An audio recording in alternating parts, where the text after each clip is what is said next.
నమస్కారం NSTV news కి స్వాగతం. నా పేరు సంధ్య. ముందుగా వార్తల్లోని ముఖ్యాంశాలు. జిల్లాలో రెండవ సాధారణ మున్సిపల్ ఎన్నికల నామినేషన్ల స్వీకరణ ప్రక్రియ సజావుగా కొనసాగుతుందని జిల్లా కలెక్టర్ అభిలాష అభినవ్ అన్నారు. బుధవారం సాయంత్రం జిల్లా ఎస్పీ జానకి షర్మిలతో కలిసి మైన్సా పట్టణంలోని మున్సిపల్ కార్యాలయంలో ఏర్పాటు చేసిన పోలింగ్ కేంద్రాన్ని కలెక్టర్ పరిశీలించారు. తొలుత కార్యాలయ ప్రాంగణంలో ఏర్పాటు చేసిన సహాయ కేంద్రాన్ని పరిశీలించిన కలెక్టర్ సిబ్బందికి సూచనలు చేశారు. నామినేషన్ వేసే వారికి అవసరమగు తోడ్పాటు అందించాలని పేర్కొన్నారు.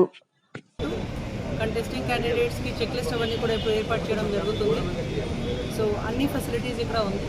ఏదో డౌట్ ఉంటేనే కూడా ఇక్కడ బయట హెల్ప్ డెస్క్ వాళ్ళతో అడగచ్చు. ఓటర్ లిస్ట్ అవన్నీ కూడా వాళ్ళ దగ్గర ఏర్పాటు చేయడం జరిగింది. బయట నోటీస్ సర్టిఫికేట్ కోసం కూడా ఒక గ్రూప్కి పెట్టడం జరిగింది. సో మన దగ్గర అన్నీ రెడీ ఉన్నాయి.